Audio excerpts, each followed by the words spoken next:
நேர்களே, நாம் அவசரமாக பார்ட் 11க்குள் நுழைய வேண்டிய ஒரு தேவை வந்திருப்பதால் அவசரமாக உலக பரப்பில் இன்று அது பேசப்படுகின்ற ஒரு பொருளாக ஈரான் விடயத்தில் 3 விடயங்கள் பேசப்படுகின்ற அது நாம் ஒன்றை மாத்திரம் எடுப்போம்.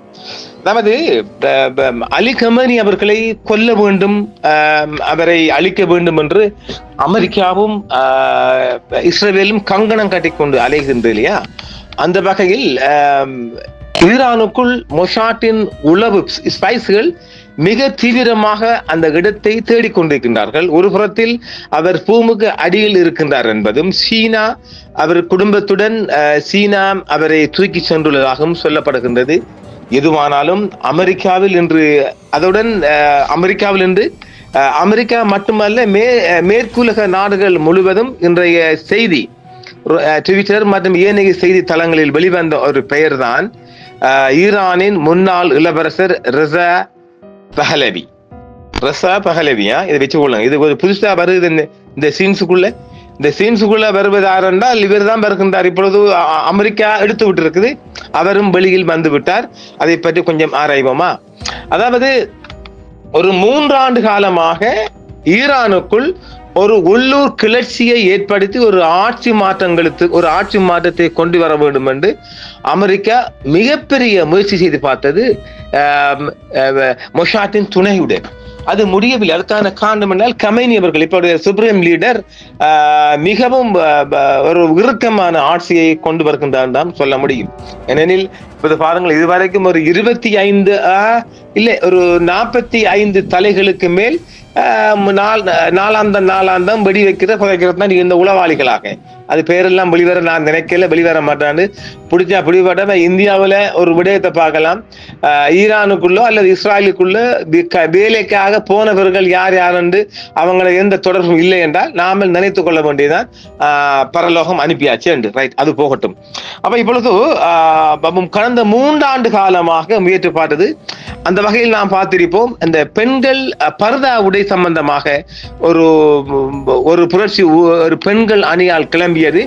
அதெல்லாம் இந்த எதிரணிதான் கிளப்பியிருந்தாலும் அதை சுப்ரீம் லீடரின் அணியால் அது முற்றுமுழுதாக அமுகப்பட்டது. அப்போ அதன் பிற்பாடும் பல வகையாக முயற்சிகள் மேற்கொண்டாலும் அது முடியவில்லை. அதாவது இலங்கைக்குள் ஒரு அறகல்ல போன்று ஒரு முயற்சியை தான் அமெரிக்காவும் இஸ்ரேலும் மேற்கொண்டது, முடியவில்லை. இனி வேற வழியே இல்லை. சுப்ரீம் லீடர் இருக்கும் வரைக்கும் இந்த அறகல்ல போன்று லோக்கலுக்குள் உள்நாட்டுக்குள் ஒரு கிளர்ச்சியை ஏற்படுத்தி ஆட்சி மாற்றம் கொண்டதற்கான வழி இல்லை என்ற ஒரு நிலைக்கு வந்த பிற்புதான் இந்த நிமிடத்தில் தான் அவரை கொல்ல வேண்டும். ஏன்னா யுரேனியம் என்ற ஒரு சாக்கு போக்கை சொல்லி அவர்கள் அணுகுண்டு செய்கின்றார்கள், அவர்கள் செய்யக்கூடாது என்ற ஒரு சாக்கு போக்கை சொல்லி கொமேனி அவர்களை கொல்ல வேண்டும் என்று கங்கணம் கட்டிக்கொண்டுதான் இந்த முயற்சி வருகின்றது. இந்த நிலையில் தான் ஈரான் மன்னர் ஆட்சியில் இருந்துச்சுல்ல, அந்த மன்னர் ஆட்சியில இருந்தவர் தான் அந்த மன்னர் ஆட்சியில் இருந்த போது 1979 ஆண்டு நினைக்கிறேன், 79 ஆண்டு வாக்கில் இந்த முகமது ரெசா பஹலவி என்பவர் பட்டத்து மன்னராக அவர் போட்டோ தூக்கி தாரம், அவர் சின்ன வயசு போட்டோ தாரம் பாருங்கள். பட்டத்து மன்னராக தகப்பன் சாவினால் அவர் டிக்ளேர் பண்ணப்படுகின்றார் பட்டத்து மன்னராக. இப்ப பட்டத்து பட்டத்து இளவரசராக மன்னர் சாவினால் டிக்ளேர் செய்யப்படுகின்றார். அப்ப 78ஆம் ஆண்டு இவர் ஏற்றப்பட்டாலும் 79ஆம் ஆண்டு நாட்டுக்குள் இஸ்லாமிய புரட்சி வெடிக்கின்றது. இந்த புரட்சி வெடிச்சவுடன் இவர்கள் இந்த மன்னர் சாவின் குடும்பம் முற்றுமுழுதாக அமெரிக்காவில் குடியேறியது. அதாவது குடியேறுவதற்கு அப்பால் அவர்கள் ஓடிவிட்டாங்க, தப்பி ஓடிட்டாங்க. அது ஓட்டம் தான். அதாவது பங்களாதேஷ்ல இவ யாரு எங்க ஷேக் ஹசீனா அம்மா மாதிரி அவ இந்த மாதிரி ஒரு கிளர்ச்சி வந்தவுடனே ஓடி போயிட்டா. அந்த நிலைப்பாட்டுடன் இப்ப இந்தியாவில் இப்பொழுது இந்தியா ஆட்சியில் மறைமுகமாக ஷேக் ஹசீனா அம்மா ஒளிந்திருக்கா இல்லையா? அதே போன்று இந்த மன்னர் குடும்பம் அத்தனையும் இந்த ரெசா பஹலவி உட்பட அவரோட குடும்பம் எல்லாம் அமெரிக்காவில் மறைமுகமாக வாழ்ந்திருக்கிறார்கள். இதுவரைக்கும் அது யாருக்கும் தெரியல. அதாவது அமெரிக்காவின் பாதுகாப்புடன் தான் எந்த ஆட்சி வந்தாலும் அது நாட்டின் நலன் கருதி அவங்களுக்கான பாதுகாப்பு செக்யூரிட்டி எல்லாம் கொடுக்கப்பட்டு மறைமுகமாக அதாவது மறைமுகம் என்கின்ற போது அவர்களுக்கான காசு பணம் எல்லாம் கொடுக்கலாம். அவர்கள் அந்த நடமாட்டத்தை குறைப்பது, மிக அதிகமான நடைமாட்டத்தை குறைத்தாலே அவங்களுக்கான பாதுகாப்பு தான். அங்கிட்டு இங்கிட்டு ஷாப்பிங் எல்லாம் பண்ண போறல, தேவைக்கு மட்டும் ஏற்பட்டால் அவர்கள் டாக் கிளாஸ் போடப்பட்ட வாகனங்கள்ல போவாங்க வருவாங்க. மிக மிக முக்கியமானால் மாத்திரம்தான். அந்த வகையில் இவ்வளவு காலமும் அமெரிக்காவில் ஒளிந்து வாழ்ந்த முகமது ரெசா பஹலவி அவர்கள் இன்று மாலை முதல் முகம் காட்ட வந்து விட்டார். தன்னை காட்டி அடையாளங்களை விட்டார். அவர் சொல்லுவது என்ன? அவர் மிகப்பெரிய செய்தியை ஈரானிய மக்களுக்கு கொடுத்திருக்கின்றார். இன்று அது உலக பரப்பில் மிக அதிகமாக பார்க்கப்படும் செய்தியாகத்தான் இருக்குது. அதனால் தான் இதை நாம் காவி வந்திருக்கிறோம் உங்களுக்காக. சரி, பாமா செய்தி என்னென்று, நாடு கடத்தப்பட்ட பட்டத்து இளவரசர் ரெசா பஹலவி ஈரானியர்களுக்கு ஒரு செய்தியை வழங்குகிறார். எதிர்காலம் பிரகாசமாக இருக்கிறது. அதாவது என்ன? அதாவது சுப்ரீம் லீடர் ஒழிக்கப்பட்டால் நான் ஆட்சிக்கு வரப்புறேன், அதனால மக்களுக்கு ஒரு அறிவிப்பு மாதிரி கொடுக்கிறார்.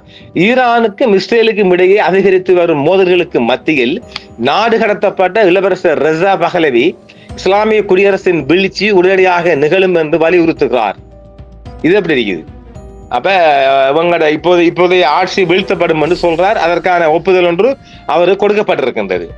மதச்சார்பற்ற ஜனநாயக எதிர்காலத்தை கற்பனை செய்து ஈரானியர்கள் எழுந்து தங்கள் தேசத்தை மீட்டெடுக்க வேண்டும் என்றும் அவர் வலியுறுத்துகிறார். தெஹ்ரானில் ஆட்சி மாற்றத்திற்கான சாத்தியமான சர்வதேச ஆதரவு குறித்து ஊகங்கள் அதிகரிக்கும் போது பஹலவின் இந்த அறிக்கை வெளியாகிறது. அதாவது இப்படி பார்ப்பேன், நாமே பங்களாதேஷ்ல ஷேக் ஹலீனாமா ஒரு கிளர்ச்சி மூலம் வெளியாக்கப்பட்டவுடன் எங்கேயோ ஒரு ஊர்ல இருந்து ஒருத்தரும் தெரியாது, என்னமோ ஒரு பட்டமா டாக்டராம் ரெண்டு மேதாவி எல்லாம் பட்டம் கொடுத்தாங்கல்ல. அந்த பட்டங்கள் எப்படி அவருக்கு அந்த பட்டம் கொடுக்கலாம்? எப்படி நம்ம ஊர்ல நிறைய டாக்டர் பட்டம் கொடுத்துருக்கே, முன்னுக்கு போட்டுக்கொள்றேன். இந்த பேப்பர் பட்டங்கள், கடதாசி பட்டங்கள் போன்று ஒரு டம்மி பீஸ் பங்களாதேஷுக்கு இந்தியாவுக்கு எதிர்ப்பாக சீனாவால் கொண்டு வரப்பட்ட நினைக்கிறேன் சலாஹுதீன் அவர் தான் பிரசிடன்ட் இருக்கார் இல்லையா, அவரு நியமனம் பண்ணிக்கிட்டு எலெக்ஷன் எப்ப வைக்க போறாங்களா தெரியல, அப்படி காலத்தை கடத்திட்டு போறாரு. அப்படி ஒரு டம்மி பீஸை தான் ஈரானுக்குள்ள இந்த ரெசா பஹலவியை கொண்டு வர போறாங்க. ஈரானுக்கும் இஸ்ரேலுக்கும் இடையே போர் மூண்டுள்ள நிலையில் நாடு கடத்தப்பட்ட ஈரானிய இளவரசர் ரெசா பஹலவி தனது தோழர்களுக்கு ஒரு வியத்தகு செய்தியை வெளியிட்டார். அவர் ட்விட்டர் மூலமும் நிறைய செய்தித்தளங்களுக்கு இன்றைய கொடுக்கப்பட்ட செய்தியை நாம் அளித்து வந்திருக்கிறோம். இஸ்லாமிய குடியரசின் சரிவை மீள முடியாதது என்று அறிவித்து ஈரானியர்கள் எழுந்து ஈரானை மீட்டெடுக்க வேண்டும் என்று இந்த மக்களுக்கு அறைகூவல் விடுக்கிறாங்க. இப்ப அமெரிக்காவும் பாருங்க, இவர் இஸ்ரேலும் பாருங்க, மக்கள் அந்த ஈரான்ல மக்கள் கொஞ்சம் நல்ல கிளர்ச்சி பாக்குறாங்க போல. முன்னாள் மன்னரின் மகன் ஈரானில் ஆட்சி மாற்றம் குறித்து சூசகமாக கூறுகிறார். அடுத்த நாள் பயப்பட வேண்டாம், எங்களிடம் ஒரு திட்டம் உள்ளது. ஈரான் உள்நாட்டிலும் வெளிப்புறத்திலும் அதிகரித்து வரும் அழுத்தத்தை எதிர்கொண்டுள்ள நிலையில் மன்னர் ஷா முகமது ரெசா பஹலவியின் மகனான நாடு கடத்தப்பட்ட பட்டத்து இளவரசர் ரெசா பஹலவி இஸ்லாமிய குடியரசு வீழ்ச்சி அடைந்து வருவதாகவும் நாடு வரலாற்று மாற்றத்தின் உச்சத்தில் இருப்பதாகவும் தெரிகின்றார். என்னால் ஓரளவு ஈரானுக்குள்ள வெறுப்பு இருக்குது. அந்த வெறுப்புக்கு நான் இருக்கிறேன் என்றால் இந்த பெண்கள் எல்லாம் பார்க்காம சுட்டு தரது எனக்கும் அது எக்ரி இல்லாது தெரியுங்களா. ஆனால் ஒரு ஆட்சி என்று வருகின்ற போது ஒரு இறுக்கமான சட்டத்தை கொண்டு வர வேண்டிய தேவையும் இருக்கு இல்லையா. என்ன கண்ட நாயெல்லாம் பூர பாக்குது இல்லையா. அப்படின்லாம் நாங்கள் எங்களது வேலியை நல்லாக திறம்பட வைத்திருக்கணும். சரி, இஸ்லாமிய குடியரசு அதன் முடிவை எட்டி உள்ளது, வீழ்ச்சி அடையும் நிலையில் உள்ளது. கமேனி பயந்து போன எலிகை போல வருகிறது வார்த்தைகள், எலியை போல நிலத்தடியில் ஒளிந்து கொண்டு நிலைமையின் கட்டுப்பாட்டை இழந்து விட்டார். தொடங்கியுள்ளது மீள முடியாத எதிர்காலம் பிரகாசமாக உள்ளது. மேலும் ஒன்றாக வரலாற்றில் இந்த கூர்மையான திருப்பத்தை நாம் கடந்து செல்லும் என்று இந்த இளவரசர் பஹலவி அண்ணாஜி ஒரு அறிக்கை கொடுத்திருக்கிறார். அதுதான் இந்த உலக பரப்பில மிகப்பெரிய இஷ்யூவாக நாளை எல்லா தளங்களும் வரும் நினைக்கிறேன். இஸ்ரேலிய வான்வழி தாக்குதல்களும் அதிகரித்து வரும் ஆட்சி எதிர்ப்பு உணர்வும் ஆட்சி மாற்றத்திற்கான புதிய உத்வேகத்தை தூண்டியுள்ள நேரத்தில் அவரது அழைப்பு வருகிறது. இஸ்லாமிய குடியரசின் முடிவு ஈரானிய தேசத்திற்கு எதிரான அதன் 46 ஆண்டுகால போரின் முடிவாகும் என்று பஹலவி கூறியுள்ளார். இந்த ஊடகத்துக்கு தெளித்தார். மக்களை எழுச்சி பெற வலியுறுத்தினார். இப்போது எழுச்சி பெற வேண்டிய நேரம், ஈரானை மீட்டெடுக்க வேண்டிய நேரம் இது. பந்தர் அப்பாஸிலிருந்து பந்தர் அன்சாலி வரை, ஜிராஸிலிருந்து இஸ்ஃபஹான் வரை, தப்ஜரிலிருந்து ஜஹேதான் வரை, மசாத்திலிருந்து அவ்வாஸ் வரை, ஜஹர் இ கோடிலிருந்து ஹென்மரான்ஸ் வரை, ஹென்மான்சா வரை நாம் அனைவரும் முன்வந்து இந்த ஆட்சியை முடிவுக்கு கொண்டு வருவோம். ஈரானின் 4 பக்கத்து எல்லையும் சொல்லுகின்றார். ஈரானின் 4 பக்க எல்லையும் சொல்லுகின்றார். ஈரானின் பாதுகாப்பு கட்டமைப்பு வேகமாக பலவீனமடைந்து வருவதாக பஹலவி கூறினார். ஆட்சியின் அடக்குமுறை எந்திரம் சரிந்து வருகிறது. இப்போது தேவைப்படுவது இந்த கனவை முற்றிலுமாக முடிவுக்கு கொண்டு வர நாடு தழுவிய எழுச்சி மட்டுமே. அந்த வாரார் அரகலைக்குள்ள அண்ணாச்சி வருகுது, அரகலை மாதிரி ஒன்று உருவாகணும்னு பாக்குறார். அதாவது மன்னர் கொல்லப்பட்டால் இந்த மாதிரி ஒரு அரகலை மாதிரி வரலாம். அதை நாம் பார்த்துக் கொள்வோமா? இஸ்லாமிய குடியரசின் வீழ்ச்சி அடைந்த இல்ல, அதாவது சுப்ரீம் லீடர், மன்னர் அல்ல, சுப்ரீம் லீடர் கொல்லப்பட்டால் இந்த மாதிரி ஒரு மக்கள் கிளர்ச்சி எழும்புவதற்கான அதிக வாய்ப்பு இருக்கு. அதைத்தான் இந்த இளவரசர் சொல்லுகின்றார். இஸ்லாமிய குடியரசின் வீழ்ச்சியை தொடர்ந்து என்ன நடக்க போகிறது என்பதற்கான தெளிவான வரைபடம் இருப்பதாகவும் அவர் ஈரானிய மக்களுக்கு சொல்லியிருக்கின்றார். இஸ்லாமிய குடியரசின் வீழ்ச்சிக்கு அடுத்த நாள் பயப்பட வேண்டாம்.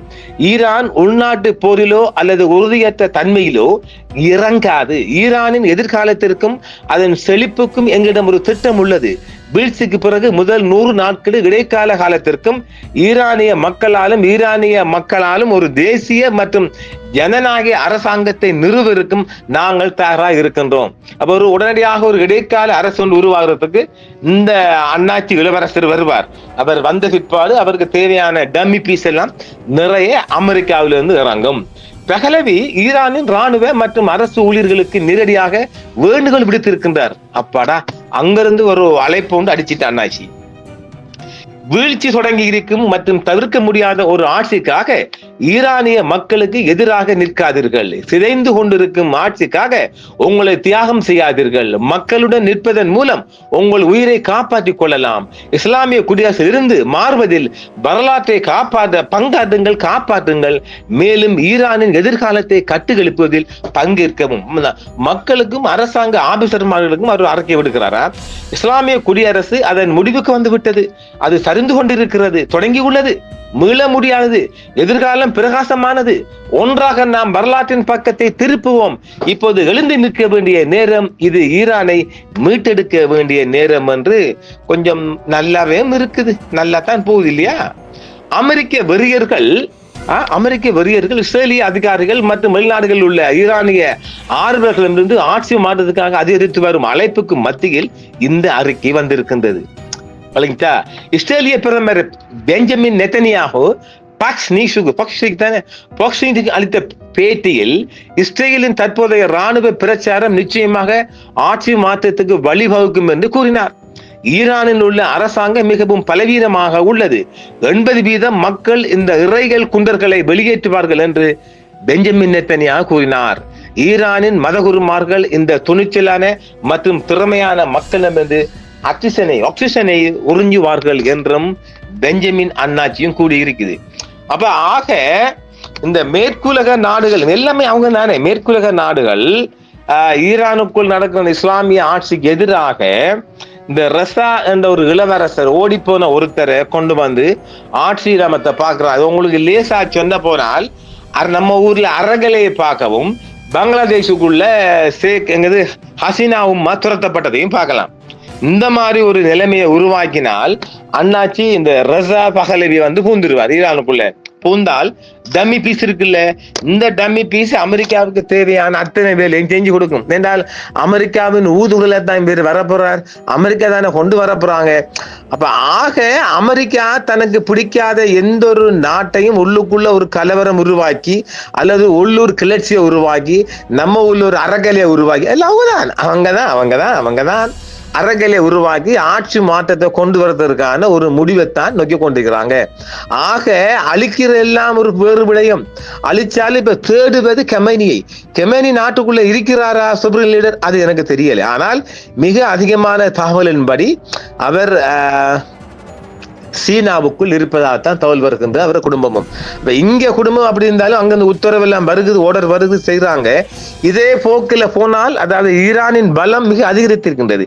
இரண்டு பக்கம் அழிவென்றாலும் கூட உங்களோட டெல் அவிவ் எல்லாம் காலி ஆயிட்டு முட்டா இல்லைங்க. ஒருத்தர் சொல்லுகின்றார் உங்களோட ஐடிஎஃப் மொசாட் ஹெட் ஆஃபீஸ் பத்தி எரிக்குது. இந்த போட்டோவை காட்டுறோம் பாருங்க, வீடியோ காட்டுறோம் பாருங்க, எல்லாம் எரியுது. இங்க எல்லாம் பொய்ச்செய்தியா கொண்டு வரையில. அது உலகத்தில் நடக்கின்ற மறைக்கப்பட்ட செய்தியில் மட்டும்தான் நம்மளால கொண்டு வர முடியும். அப்ப இது ஆக ஈரானுக்குள்ள ஒரு புதிய ஆட்சியாளரை மேற்குலக நாடு தயார் பண்ணிட்டு இனி அவருக்கு என்ன நோபல் கொடுக்க போறாங்க தெரியலையே. ஏதாவது ஒரு கடதாசி நோபல் கொடுக்கலாம், என்ன செஞ்சு என்னத்தை கிழிச்சிக்கா சரி. அப்படித்தானே பங்களாதேஷுக்குள்ள அவருக்கு ஒரு நோபல் பரிசு பெற்று வந்திருக்காரு. யாருக்கு தெரியும் அவர் என்ன நோபல் எந்த கடதாசியில கொடுத்தாங்கன்னு. எனவே அவங்களுக்கு பிடிக்காம விட்டால் இந்த மாதிரி ஒரு கிளர்ச்சியை உருவாக்க பார்க்கிறார்கள். 40 ஆண்டு கால இஸ்லாமிய ஆட்சிக்கு முடிவு கட்டப்படுமா என்ற ஒரு கேள்விக்குறி நாம முன்வைப்போமா? ஏனெனில் இன்னும் நாங்கள் அடுத்த 12க்குள்ள வருவோம். ஏனென்றால் இது உங்களுக்கு போதும். 12க்குள்ள ஒரு மிக மிக முக்கியமான ஒரு விடயத்தை அரங்கேற்றினோம் என்றால் ஈரானின் கடைசி எல்லை எதுவரை போகும் என்று பார்க்கலாம். நன்றி நேர்களே, மீண்டும் நாளை மாலையும் சந்திப்போம். என்றும் உங்களுடன் சன்ரைஸ் இந்தியா டிவி சப்ஸ்கிரைப் பண்ணுங்கள், பெல் பட்டனையும் கிளிக் செய்யுங்கள். உங்கள் ஆதரவே எங்கள் சேவை. ஆதரவு தாருங்கள், அரவணைப்போம். மறக்காம சர்ப்ரைஸ் பண்ணுங்க. தேங்க்யூ.